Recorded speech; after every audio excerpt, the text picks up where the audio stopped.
Imagine, if you will, a kind of hidden hand. A financial group maybe so powerful it controls more wealth than, well, than most entire countries.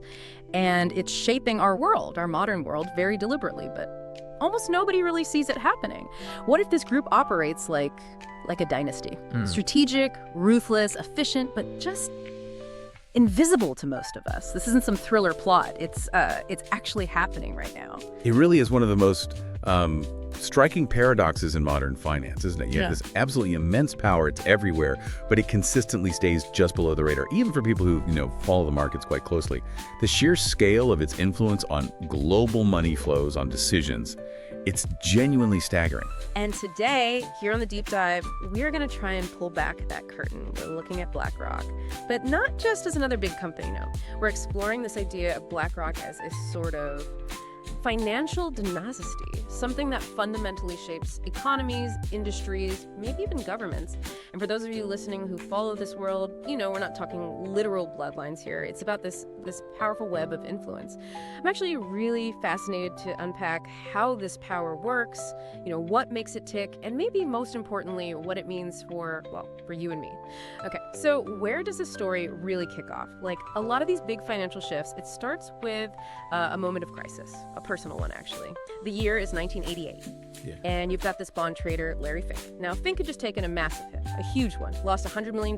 One bad call. Imagine that, $100 million. Now, for most people, that's game over. But for Fink, it was it was a catalyst. It forged this absolute determination in him. He wasn't just going to avoid losing again. No, he decided he needed to build something, a way to see these financial earthquakes before they hit. His goal became singular: understand financial risk, control it, better than anyone else anywhere. And that drive, born from that failure, that became the foundation, you could say, for BlackRock. It's a classic story in some ways, isn't it, for how powerful institutions get started. It really echoes some of the ambitions you read about in, say, the House of Morgan, those old money dynasties. Now, they were built on family names, inherited wealth, sure, but their real power, their lasting power, came from building systems to control the flow of money. Fink's idea wasn't just, let's start another asset manager. It was much bigger. He wanted to engineer a system from the ground up, something that could predict, analyze, and ultimately direct where money goes. It's about mastering the whole environment, you see, not just reacting when a crisis hits. It was a vision for systemic power, not just individual success. Right, a system. And if you're going to build an empire like that, you need a brain, right? A central intelligence. And they definitely built one. As this ambition for controlling risk really grew, it found its expression in this piece of technology. And this is where it gets really interesting, I think. By the early 2000s, BlackRock launches something called Aladdin. Now, Aladdin sounds magical, maybe. It stands for Asset, Liability, and Debt and Derivative Investment Network. It's risk management software. But honestly, that description, it doesn't even begin to cover it. It's become the absolute core, the operating system for BlackRock's entire financial world. Oh, absolutely. The reach is, it's almost hard to get your head around. We're talking about a single system that oversees more than $20 trillion in assets. 20 trillion. Just pause on that number for a second. Yeah. To put that in perspective for you, that's nearly the size of the entire US GDP, the whole economy, in one software platform. And it's not just BlackRock's own money. They license Aladdin out to nearly 200 other massive institutions. We're talking central banks, huge pension funds, sovereign wealth funds, even governments use it all over the world. So it's not just managing risk for BlackRock, it's managing it for a huge chunk of the global financial system. Yeah, exactly. It's not just passively managing risk either. It's actively shaping investment strategies. Think of it like Google Maps, but for global finance and risk.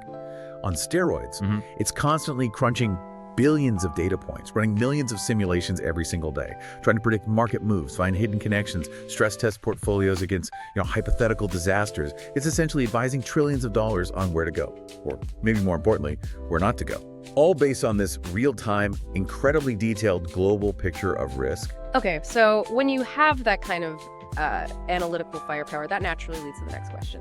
Influence, global influence. And BlackRock's reach really does seem to be, everywhere. You look at almost any major company, any sector. Tech giants, Apple, Microsoft, Consumer brands, Coca-Cola, Big Pharma, energy, you name it. BlackRock likely holds a significant chunk of shares. And what's really striking, too, is how they invest. It's nuanced. They'll hold big stakes in traditional oil companies. and in green energy companies at the same time. Right. And that's not just simple diversification, is it? That's strategy. It shows their ability to hedge against these huge potential shifts in the world, systemic shifts. Take the energy transition. By owning big pieces across that whole spectrum, fossil fuels and renewables, they're kind of positioned to benefit no matter which way it goes or how fast. If oil stays king for longer, they win. If green energy takes off quicker, they win too. It gives them this unique kind of systemic control, really, influence over where whole industries are heading, not by forcefully picking a side, but by being positioned across all sides. It allows them to push for broader trends, things like ESG investing, because they have exposure right across the board. And this influence, it doesn't stop at corporate boardrooms, does it? It goes right into government, which is another fascinating angle here, this revolving door you hear about. Between BlackRock and Washington, D.C., you have former top BlackRock people moving straight into really high-level government policy jobs. Indeed. And it's not just a theoretical thing either. We've seen it play out in real crises. Remember 2008, the financial meltdown, and then again in 2020 with the pandemic's economic shock. Both times, the U.S. government specifically turned to BlackRock, asked them for help managing critical bailout programs, handling asset purchases for the Federal Reserve. So the government itself is relying on their expertise, their systems. Exactly. Which, it raises important questions about who's really advising the government in those crunch moments, and what are the long-term effects. When one single massive financial player is that deeply embedded in how government handles financial crises, think about how their advice or just their management of these programs might subtly shape the recovery or the regulations that come after. All from this position of knowing more about the global system than almost anyone else. That's a really critical point. You read books like The Big Short, and the story is often about how Wall Street broke everything in 2008. But connecting these dots, maybe Wall Street didn't actually break. Maybe it just evolved into something bigger, maybe more interconnected, and crucially, way less visible to most people. It definitely makes you rethink those big financial moments, doesn't it? Okay, so we've used this term a few times, BlackRock, as a family or a dynasty. Let's be clear, though. We're not talking about literal relatives passing down the company like in the old days. When people say the BlackRock family, they mean this really powerful inner circle. Figures like Larry Fink, obviously Robert Capito. But it's wider than that, too. It's this huge, influential network. Current employees, yes, but also all the alumni, people who worked there and then moved on to other key jobs across finance, in major corporations, even, as we said, in government. It's a network bound by what? Shared experience, understanding Aldean, a certain way of looking at the world, maybe, that they learned inside BlackRock. Precisely. And if you look at how this network, this family operates, their philosophy seems pretty clear. It's about influence quietly, never directly. You don't see BlackRock executives splashed across the news every single day making big, loud pronouncements. That's not their style. But their decisions, where they put billions of dollars, which assets they sell, how they vote their shares in company meetings, that proxy voting power is huge. These actions have enormous, often hidden influence. They can shift markets. They can nudge corporate strategy on big issues like climate change or executive pay. They can impact government policy, even affect international stuff, all without needing a big public spotlight. It's about deep structural power, shaping the rules of the game itself rather than just, shouting from the sidelines. It's quieter, yeah, but you could argue it's much, much more effective in the long run. A quiet hand, definitely, guiding massive amounts of capital in this powerful network we've talked about. But look, any entity with this much power, this much influence, it's going to attract scrutiny, right? Criticism? Absolutely. It's inevitable, really. The sheer scale invades questions. For example, you hear concerns about market concentration. If BlackRock owns significant chunks of supposedly competing companies in the same industry, well, critics ask, does that dampen real competition? Does it create conflicts of interest? Right. How can you push one company hard if you also own its main rival? Exactly. And then there's a whole debate around ESG, environmental, social, governance investing. BlackRock is huge in that space. But they get hit from both sides. Some say they're pushing too hard, maybe sacrificing investor returns for social goals. Others accuse them of greenwashing, talking a big game but not doing enough. It's a really tricky balancing act when you're that big and trying to navigate those complex issues, public perception, and all your different stakeholders. That concentration issue, the ESG tightrope. Yeah, these are definitely important questions that come with that kind of power. So, okay, we've talked about invisible hands, systemic control, quiet influence. Let's bring it back down. What does all this actually mean for us? for everyday people. How do these huge behind-the-scenes decisions by a giant like BlackRock actually, trickle down and affect our lives, our jobs, the economy? Well, think about it this way. Your pension fund, your 401k if you're in the US, maybe even the bonds your local city or state issues. There's a really significant chance that BlackRock manages at least some of that money, or that their Aladdin system is being used somewhere in the chain to assess the risk involved. So they're connected to our savings, our retirement, directly or indirectly, yes, very often. Which means their investment philosophy, what they think about market trends, which sectors are winners or losers, and those proxy votes we mentioned.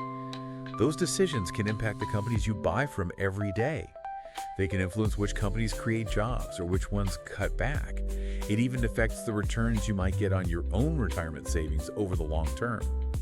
When BlackRock decides, okay, we're prioritizing this industry or we're pulling back from that one, those are massive signals that echo across the entire global economy. They influence where huge amounts of capital get allocated. And that ultimately shapes innovation, growth. The whole direction things are headed is like dropping a big stone in a pond.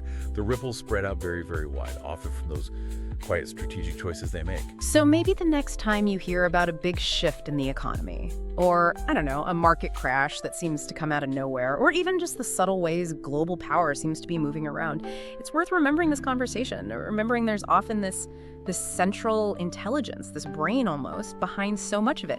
A strategic force like BlackRock quietly guiding the flow of money, shaping our world in ways that, most of us just don't fully see day to day. And maybe, just maybe, the most powerful family in the world today isn't one of those old royal bloodlines you read about in history books, or even a really visible political dynasty. Perhaps it's actually a financial empire, operating with incredible foresight, immense strategy, but hidden in plain sight, influencing everything from what's on your supermarket shelves to shifts in geopolitics. It certainly makes you think differently about where power really lies in this modern world, doesn't it? It really does. And look, for those of you listening who want to dig even deeper into this whole world, the history of financial power, how these complex systems work, the personalities involved, I'd really recommend checking out some classic sources. Books like The House of Morgan give you that deep history of financial dynasties. When Genius Failed is a gripping look at what happens when complex risk models go wrong. Or maybe Black Edge, which dives into the cutthroat world of high-stakes hedge funds. They all offer different windows into this complex, often hidden world of finance and the unseen forces that continue to shape everything around us. It's a truly fascinating and maybe a little unnerving rabbit hole to go down.